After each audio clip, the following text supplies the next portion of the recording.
Chapter 4. Alex groaned to himself as he rolled over in his bed. He remembered making it back to the base, but details after that were blurry. What bothered him most was that Layla was not around as he woke up. It wasn't something he expected, but had rather hoped. He ran through what he could remember. Charging the Jeep was a highlight that jumped to the forefront. His shoulder kept bringing that to the front of his mind. He got a little too brave. Janet had yelled that to someone. It didn't matter now, though.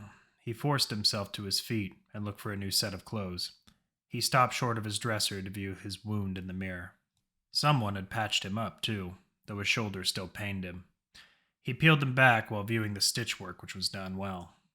He pressed the bandages back to his shoulder and started looking through the doors where he found dozens of pairs of dark fatigues and black shirts. Alex grabbed a pair of each, found his bandolier and ammo belt, strapped them on, and made his way for the door. Alex found his way over to Elias's room. The door was cracked open, but he knocked on it anyway. "Hey, you're finally up," Elias said, setting his book down and grabbing his pistol. "How are you feeling?" "Fine. I just need to get my mind off something," Alex replied. "Layla?" She wasn't happy, was she? "Can't say I'm surprised. What the hell was going through your mind? You rushed a fucking chain gun," Elias said. Alex hadn't answered them while they were still escaping, and he knew he couldn't escape Elias's question now. "We could have fallen back into the buildings, Alex. There was a better way, but you were too busy playing hero," Elias said. Elias was up on his feet, waiting for a response. He knew that his friend had been through a lot, but he didn't care. Elias wanted to push him to the brink. He wanted to know he was putting his life on the line for a good reason. Alex held up his hands as he spoke. "That's over now. I'm alive and the mission is still on. That's all that matters. There are going to be a lot worse situations than these. Both of us are going to have to get used to that." "Fine," Elias replied short, deciding to back off. Elias knew Layla would let Alex have the worst of it later. "So what's our next move?" "On our way back, you and Janet were talking about that medic," Alex replied. "Dallin Johnston? When she said he was a former SAS member, it got me interested." Elias reached for some of the documents on his desk and motioned for Alex to come over. "Take a look," Eli said. Alex looked down at the pictures of a dark-skinned man, his hair cut short with light gray peppered in. Another picture showed destroyed buildings from satellite view, one circled with a red marker. "Shit, Eli, where is this?" Alex asked as he looked through the other pictures. They were of what used to be a city, now a mass grave. Buildings reduced to twisted metal fires that still burn long after the nuclear war. "According to the files, it's all that's left of London," Elias replied. Alex set the papers back on the desk and brought a hand to his forehead.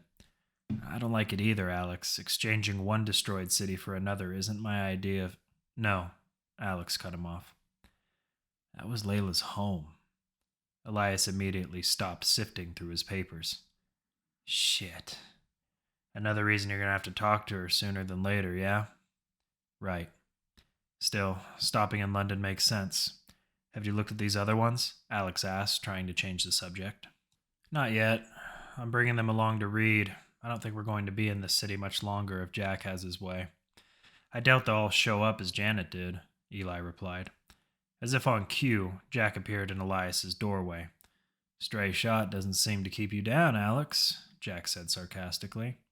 Alex smelled the alcohol on the veteran's breath from halfway across the room. "I could say the same thing about you," Alex replied. His voice echoed throughout the room. "I'm fine."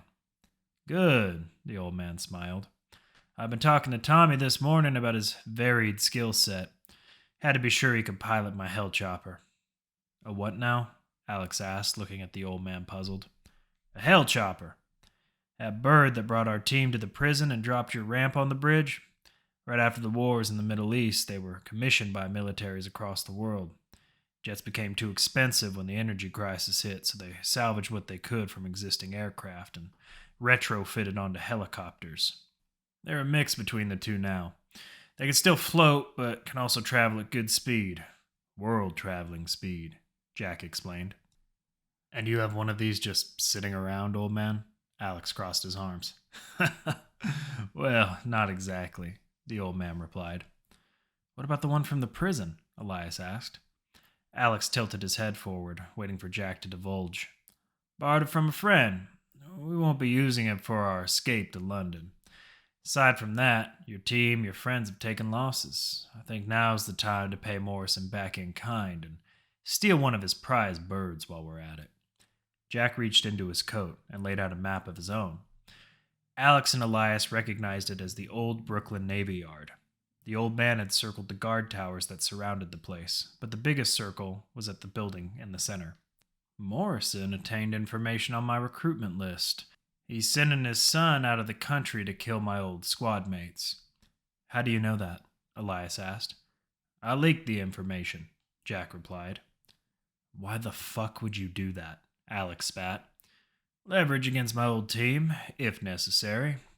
Not all of them are going to be happy to see me, Jack said as he looked at their bewildered faces. Oh, come on now. You must have guessed that not everyone on this list is a paid mercenary. Alex and Elias nodded. Good. The Navy Yard is where Morrison plans on sending his son off with a private guard, hell chopper, and plenty of ammunition and supplies we can use. How did you feed him the information? Alex asked. An inside source with a direct line to the man himself. Apparently James Morrison is off to sunny old England, Jack answered. Nothing about that place is bright now, Alex cut him off. But we're not going to give him a chance to see it.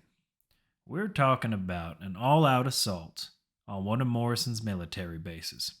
It's not going to be as easy as smashing through the front gates and stealing the chopper, Jack replied. Why does it have to be an assault? Elias replied. A small team could infiltrate the base and steal the chopper as James is prepping his leave. The rest of the base will be none the wiser, and we bring it back here for the rest of the team. How small a team are we talking about here?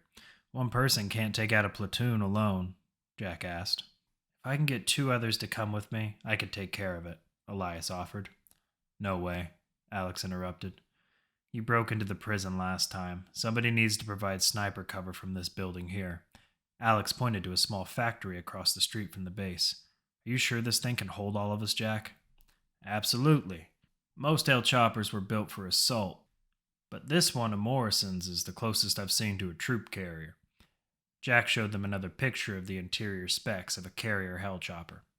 Typically, the large area behind the cockpit houses bombs and other artillery. Back here is the exit on landing or when dropping paratroopers from the sky. Morrison's bird was never meant to be a bomber or a troop carrier. It's more of a flagship. So instead of bombs, there's a separate area for a mass of troops that can hold about 50 shoulder to shoulder, and around 20 comfortably. That includes 2 bunk rooms. They're small, but a bed is a bed. 20 to 25 men. That's at least 1 platoon. Looks like his father is really trying to protect his ass, Alex commented. This whole thing stinks of a trap to me, Janet yelled out from the main room. Why don't you guys come out here and tell us what the fuck is going on? The 3 filed out of Eli's room. Alex was a little embarrassed he wasn't addressing the entire team who were assembled around the large table. He hadn't paid attention to see if they had come in. His eyes landed on Layla, who never tore her glare away from him. We're sending a strike team in to steal a hell chopper and execute Morrison's son in the old naval yard, Alex said, laying out the plan to everyone gathered around the table. Killing Morrison's son? You want to start another blood boil? Otto voiced his skepticism. The room stayed quiet for a few moments. Everyone chewed over the convict's presumption. Maybe that's not such a bad thing, Alex replied, watching the big man rise from his seat. What? Didn't you live through that shit? Janet asked, crossing her arms. We did, Elias interjected, but I think I know where he's going with this. If we kill his son, we make sure he knows who did it. We make sure the other 5 nations know who did it. Morrison lost a lot of support killing his own people. The only reason the other countries didn't intervene was because they had their own problems, or because he had them in his pocket. If we show them there are people willing to fight against his corruption, it can only help our cause, especially after he's gone. Alex took a deep breath at the conclusion of his speech, but Otto still wasn't convinced. You're saying he won't kill any more innocent people if we murder his son because the other nations will threaten to come down on him? Otto spat on the ground. You better break your boy this naive thinking, Jack, or we're all going to get burned. Alex turned red and raised his voice, making his way over to the larger man. If you've got a better idea, then speak up. If not, then follow my lead. Understand? Otto looked down at Alex, whose anger was swelling to his face, but the convict let a laugh out. You'll need those balls for where you're going, kid. I don't mind what you're planning, but you gotta know Morrison will come down hard on the citizens here. Those other countries, they won't help. They're all with Morrison. We can only rely on ourselves. If you do what you say you're going to do, then you're asking for a lot of blood on your hands. My hands are already covered in blood, Alex replied defiantly as he turned to address the rest of the team. All our hands are. It's possible Morrison could snap after James dies, Janet added to the conversation. If he does, he'll start killing any and every dirty street urchin like us. He'll do more than that. He's got bombs, chemical weapons, access to popular hideouts for children in the city, Otto continued. Before Alex could speak again, Jack held up his hand. He's not wrong, Alex. If you kill his son, a lot of people are going to get caught up in the crossfire while we're out picking up these specialists. You wanted a revolution. Here it is, the old man finished. Alex waited a moment before he spoke and looked around the table. Layla was no longer glaring at him and seemed more curious as to what he was going to do. He hadn't expected the convict to be so worried about the remaining population of the infirm in the city, and that made him start to question his own motives. Operation Blood Boil was the reason he was fighting to begin with. To be responsible for a second one would wipe away any of his good intentions. Alex had grown up in war. He knew that any solution would disregard good intentions regardless of the outcome now, or in the years to come. The days of tiptoeing in the shadows, scared of Morrison and his armies, are over. He might decide to strike out against people like us, but he has a whole new worry to quell while we're gone. The prisoners we set free.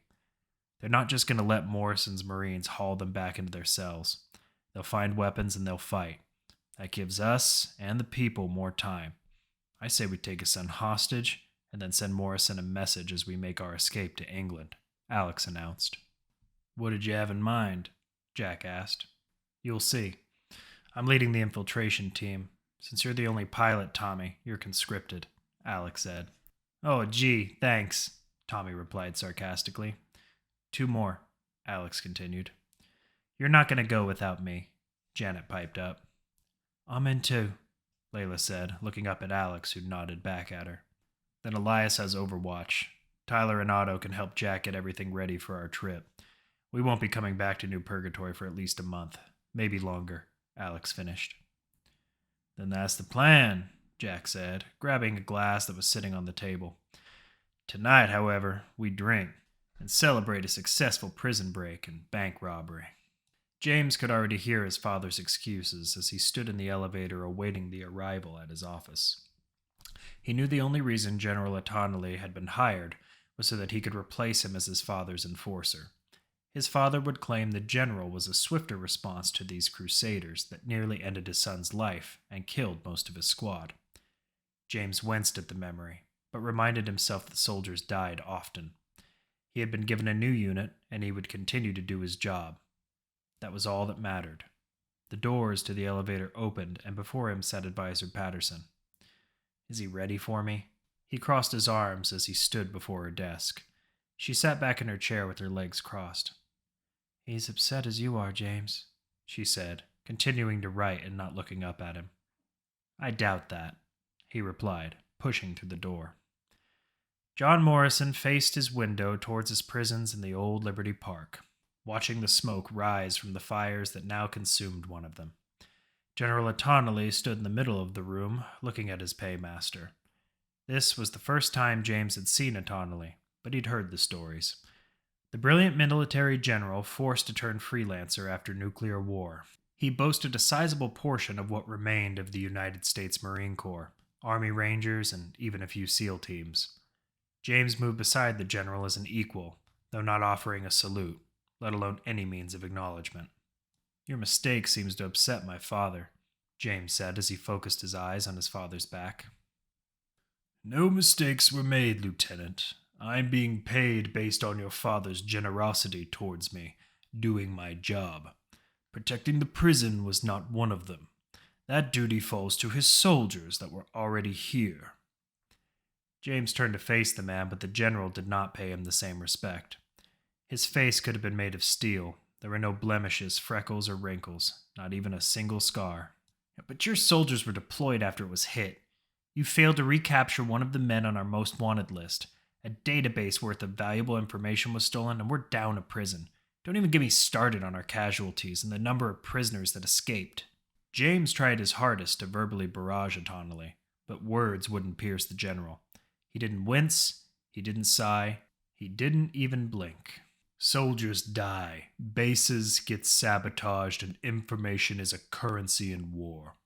We still have soldiers, we still have bases, and we are still alive to give orders.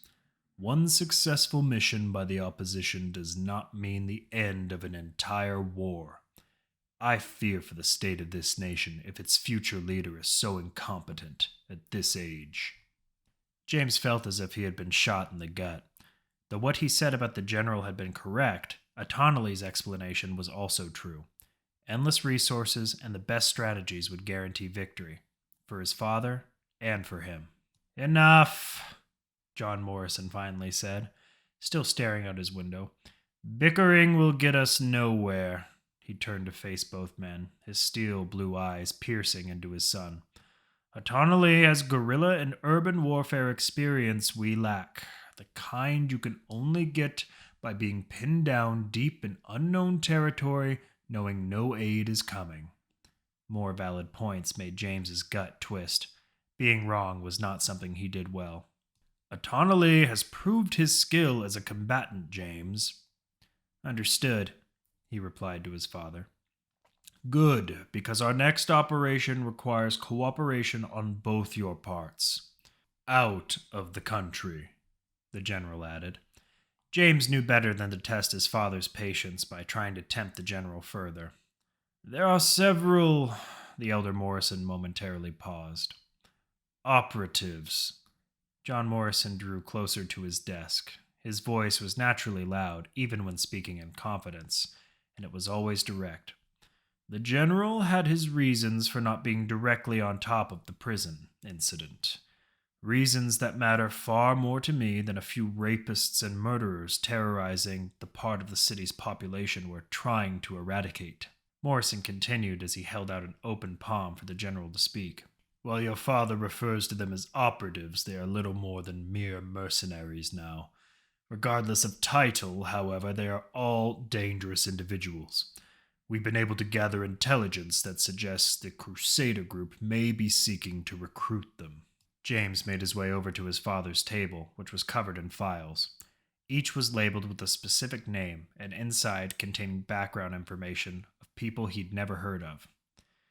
"Seems like a stretch for a street gang. Look at these dossiers. An Australian ranger? What's this one? A doctor in a European dead zone?" James was puzzled by the situation. "My son, you said it yourself. They broke into one of our prisons and managed to get away with one of our most wanted." John Morrison did not look up, but instead allowed the general to continue. "The very same man, a prisoner named Otto, fits the pattern of every one of those dossiers in front of you, James." "How do you know all this?" James asked, crossing his arms and facing the general. "The proof is embedded in history. Your father's history, to be exact." For the first time since James was a child, his father showed another emotion that was unrelated to anger or revenge. He was anxious, hesitant. "General, wait." Morrison put his hand up, looking directly at his son. "You were young, and I know it would be better to make you understand later. The general is referring to an attempt on my life 10 years ago. He believes some of the terrorists from that event are attempting to collaborate with this Crusader group." Morrison had evened out the anxiety in his voice as he spoke, returning to his normal, confident tone. "And their leader?" James asked. "He, along with some of the others, escaped. Some of them have been revealed by this intelligence. Whoever leads them is smart and operates from the shadows," John answered. It explains their successes at your banking branch and prison facility. Talented as the refugees might be, there is no way they could accomplish a mission of that magnitude without resources. Video surveillance revealed some interesting equipment, high-powered weapons, moving vehicles, even a hell chopper. I saw the feeds of the failure, General.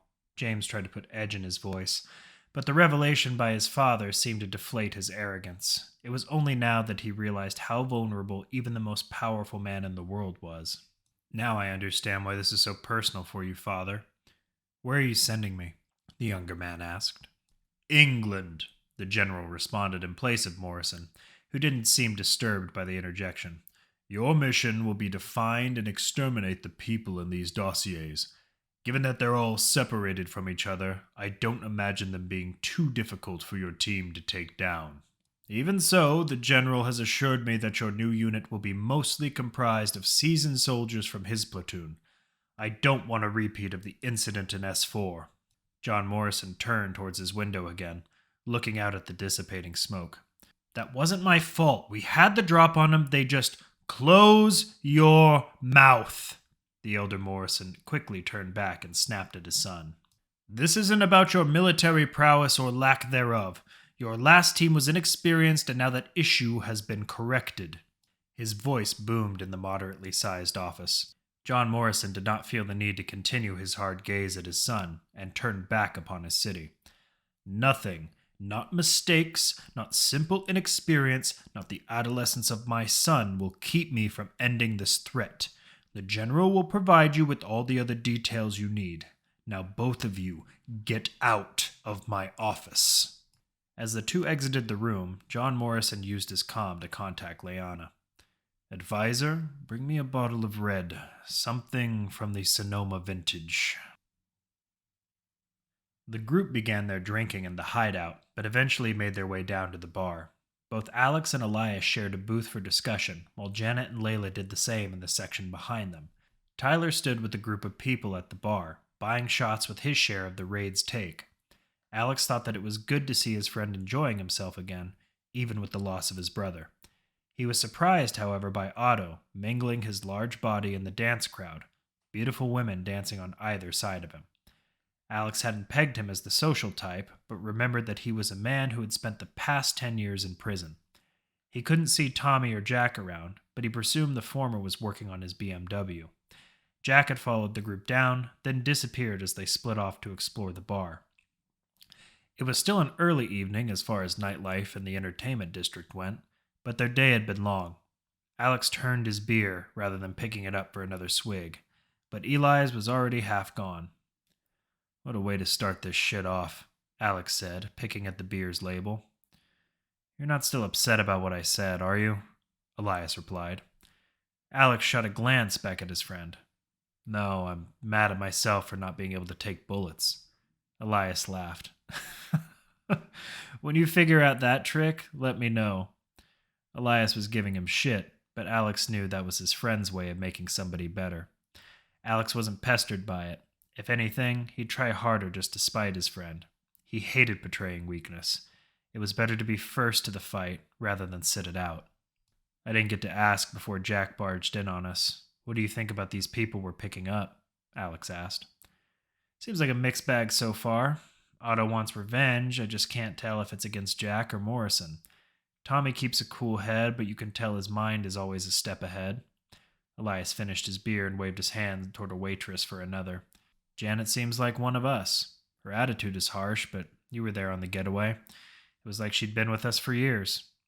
Sounds like you want to get to know her better, Alex noted. Not if we all get killed tomorrow. Last time I was on the rifle, we lost Remy and Van. The waitress handed Elias a beer, which he promptly opened using the hoop ring on his finger. Let it go, Alex said. The prison raid went well, didn't it? Maybe, but this old Navy Yard is a legitimate base. Until today, we've never stolen anything bigger than one of his Jeeps, Eli said as he sipped his new beer. Just think of it as a flying Jeep with more Marines and less chain guns, Alex replied, taking a drink of his own. Elias laughed a bit at that, though the prospect of raiding one of the more dug-in positions in the city still didn't sit well in his stomach. Or maybe that was the beer. I wish we had more cover for you down there. 3 people against a platoon is suicide, Elias said. What, like another sniper? I was looking at the list before we came down. I think that's Duigu, Alex replied. Yeah, I'm surprised on how little information there was on him, though. Canadian who transferred to a special forces unit here in the States, fought in Iraq, but after the nuclear war, list puts him as MIA somewhere in northern Russia. That's it? Alex asked. Everything else is minor details in his service record, Elias explained. He got a lot of fancy ribbons and painted medals for his service, but was transferred from unit to unit for behavioral issues. Moving him here was a chance to kick him out. We could always use another specialist who has a problem with authority. Think he knows Jack? Alex asked. I'm not putting anything past that man at this point. He could walk by arm in arm with Morrison and I wouldn't bat an eyelash, Elias said. Let's keep this in perspective. It's not entirely crazy that he has all these resources. Perspective. Elias was nodding his head sarcastically. So what perspective do you think Morrison is looking at this from? Never mind our success. He has footage of us dropping in from a hell chopper. His men likely reported the make and model of the vehicles they were chasing. Alex knew his friend was right. If John Morrison had not paid attention to them before a shattered prison, an emptied bank, and a rambunctious display of resources, he certainly would now. Stealth doesn't matter anymore, Alex said, crossing his arms. This is what we've always wanted. We can't shrink from it now. By this time tomorrow, we'll be riding out of New Purgatory on John Morrison's hell chopper. As far as Jack is concerned, Elias held up a hand to stop Alex. You heard what Janet said. Some of the operatives on this list have worked with him on a similar mission to take down Morrison. Otto mentioned it too, and Jack all but confirmed it. I'm not surprised he's been avoiding us aside from that little briefing. Alex reclined in his seat.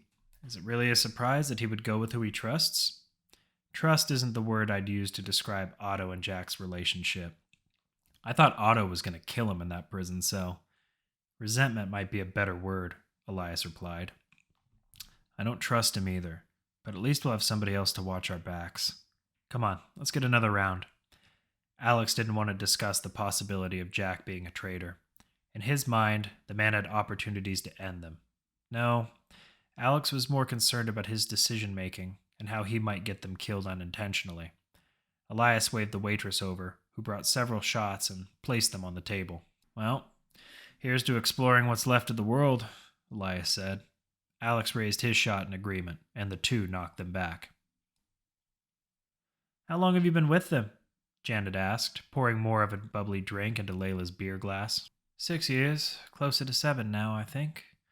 Alex, Eli, and Remy happened upon my apartment and saved my life. Who's Remy? Janet asked, taking a long drink from her glass. Layla had forgotten the two had never met. She was... Layla stared at her drink and fought back the water rising behind her eyes. A friend, but we lost her at S4. Layla wanted to drink, but couldn't find the energy or will to lift her glass. Her mind was distressed, her body tired, but she knew taking a drink would help alleviate the stress, at least for a little while.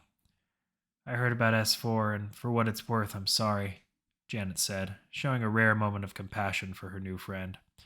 She filled her half-empty glass back up to the top and then tried to change the subject. You're going to drink that, right? She said with the sly smirk on her face. Layla studied the dark-haired woman and her angular facial features. Her pale face bore the marks of several scars that didn't take away from the glimmer of her eyes or the glow of her skin. Layla wondered if others found Janet's eyes as hypnotizing as she had. Alex had once said the same of her blue eyes, but she had never understood until now.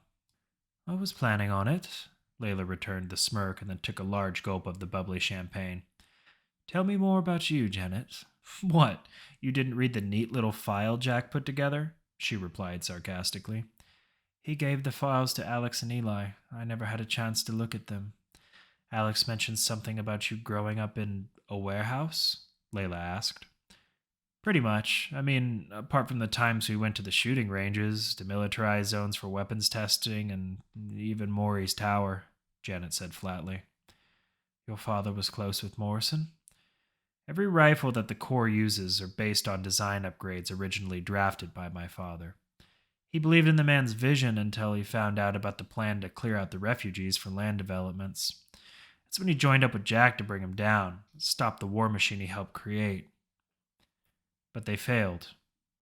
Janet looked towards the dancers in the center of the club. She didn't like speaking about this topic, but there was something about Layla that made it easier to speak rather than deflect.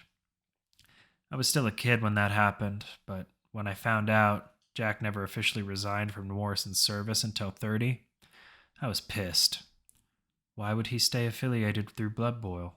Layla asked. Immunity. He didn't want to have to worry about getting killed for walking down the wrong street at night. I can sit here and call him old all day, but that's more of a testament to his will. The man built his career on being cautious and biding his time. It's worked out so far, for him at least.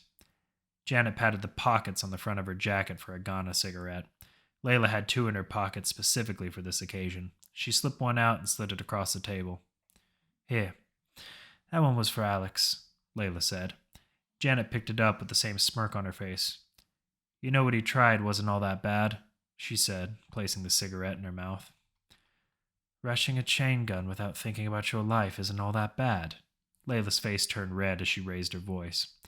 Janet sat back and lit the cigarette and took a drag before responding. You saved my life. Elias's too. That gun had us pinned down in a metal death trap. He wasn't trying to get himself killed. Besides, he took that bullet before he even got out of the car, Janet said as she began puffing long plumes of smoke.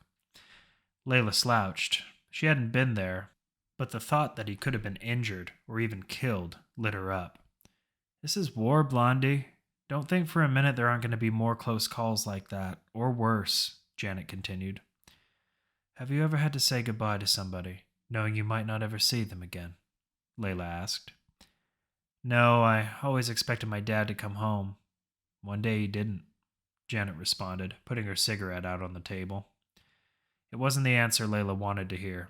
She moved to get up from the booth, still angry. Well, maybe after our travels you'll understand. Layla left Janet alone at her booth and made her way over to Alex and Elias. She doesn't look happy, Alex. That's because she's had a long day, and that's before drinking with Janet. Elias laughed as the two got up from the booth. I'm going to go chat up that bartender for a bit. See you in the morning. Alex heard his friend, but was paying more attention to Layla, who was walking over with her head down. He didn't look back at Eli, who just shrugged and proceeded over to the bar. Layla kept her slow pace and walked into Alex, putting her head on his chest. He tried to push her back a little bit to see her face. I'm sorry, Alex started. I should have... She buried her head into his chest before he could finish, so he closed his arms around her to keep her from falling. Alex wasn't sure if she heard what he said, but he'd worry about that after he carried her to her room.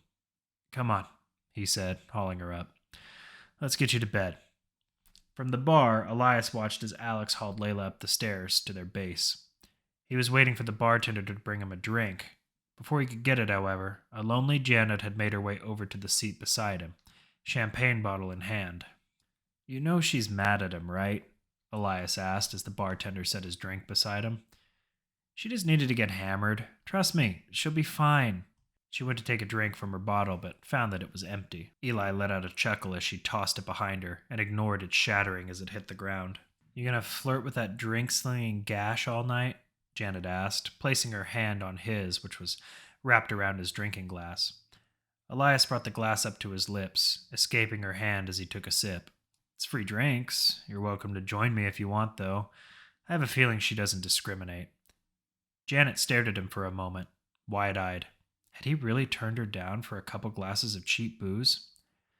At least someone around here is looking to have a fun time, Janet said, turning and leaning on the bar. We all handle our problems differently. Right now, I'm thirsty. If I want to correct another issue later... He let his voice hang, tipping his drink in the air towards her. It's cute how you think you have it all figured out, Slick. Her voice was sensual, and she brought her head close to his ear. But I kinda like that.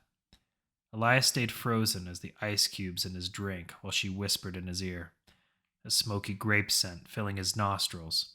She stayed there for a moment longer, bringing her lips to his neck for less than a second before pulling away and disappearing into the crowd. Eli lifted his glass and tossed back a slog. What a day. Alex propped open the door to his room with his foot, being careful not to stir Layla from her sleep. He placed her down on top of the blanketed mattress slowly and then pulled off her shoes. After Layla was tucked in, Alex turned to the desk that Jack had furnished the room with. He moved to sit in the chair in front of it and began pulling through the drawers. There was one filled with lined paper, another with various pencils and markers, and finally one filled with protractors and rulers for making straight lines. It was just another convenience that made him feel comfortable and uncomfortable at the same time. Alex's talent for writing wasn't something he brought up often around others. In this world, he figured art such as those had little place in conversations where survival was the rule of the day. Part of that had hurt him inside, but he knew it was just circumstance of the world he lived in. Only Layla knew he had kept a journal for the better portion of 14 years. He reached into his black combat jacket and pulled out a small brown book and set it on the table. It could have been just another piece of rubbish lying on New Purgatory streets, but instead, Alex had chosen to take it up as his journal. What stood out most was the faded insignia on the cover. It was of an iron cross, like what the original Crusaders wore in their shields and armor, though this cross had been colored into two halves and outlined in black. The bottom half was coated in black, while the top was coated red. As a teenager, it was easy to see his symbol being placed everywhere, as if it were a flag or a rallying sign to fight back against all evil. It was only after the incident in the alleyway that he had realized the difference between childhood fantasy and deadly reality. He opened the journal and flipped to a few pages before the current date, October 29th, 2036. Not a good day. Lost Van and Remy to Morrison soldiers. Layla is MIA, and I'm not sure where Tyler's sanity is at right now. Part of it might be hiding in that flask of his. Most of the platoon was wiped out, including 2 APCs, but the cost was too high. Morrison's son got away too. I should be more upset about all the friends I lost today, but right now the only person I can think about is Layla. She survived on her own before, but if Morrison captured her... Alex let out a sigh as he read the entry to himself. The death of Remy and Van was weighing on him the further away he was from that night. Knowing that Layla was safe with him brought him some solace, but it also let him acknowledge what had happened. This was all real now. The blood, death, and consequences were on his hands. He knew this was a path that couldn't be stopped. Every painful loss, every hard decision rested on him. Only now, he was being questioned by the person he trusted most. He spared a glance over at Layla, who was rolled under the covers. He wanted to believe she knew the severity of his goal. That one, the other, or both could very well die in the fighting to come. The harsh reality was that she didn't share that sentiment.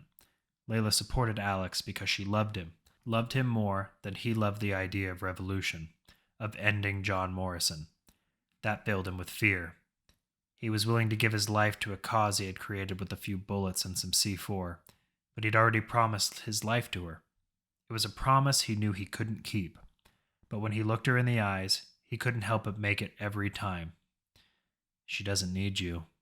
She's too strong for that. She loves you, and that's why she's still here. Alex stood up from the chair and walked over to the bed, then sat down beside Layla. "Hey," he said, placing a hand on her cheek. Layla woke up instantly, but didn't try to move or force him away. She just stared up at him with her sapphire eyes. This is where he wanted to stay, his eyes locked with hers, his touch on her skin. "Thank you for carrying me up here." She kept her voice just above a whisper. "Look, I'm sorry for," he started to say, pulling his hand back. Layla reached up and grabbed his hand to stop him from moving away. "What you did was stupid," she started. Alex tried looking away, but she wouldn't let him. "But this revolution you want has been your goal for a long time. I know the risks you'll take, the risks we'll all take. I'm not going to like every choice you make, Alex." He wasn't sure where she was going with this, but he could feel his stomach start to knot up. Layla caught the change in his demeanor because his hands became chilled. She let them go and sat up, then wrapped herself in the blankets around him. "Calm down. I'm not going anywhere unless it's with you." Alex wrapped her up in his arms. For the longest time, he had thought wrapping her in his arms made her feel safe. The truth was that she made him feel safe. Tomorrow's only going to be more dangerous, he whispered. His eyes were locked with hers. She brought her head close to his and kissed him. Don't worry, she said, pulling her head away before kissing him again. I'll find some way to save your ass.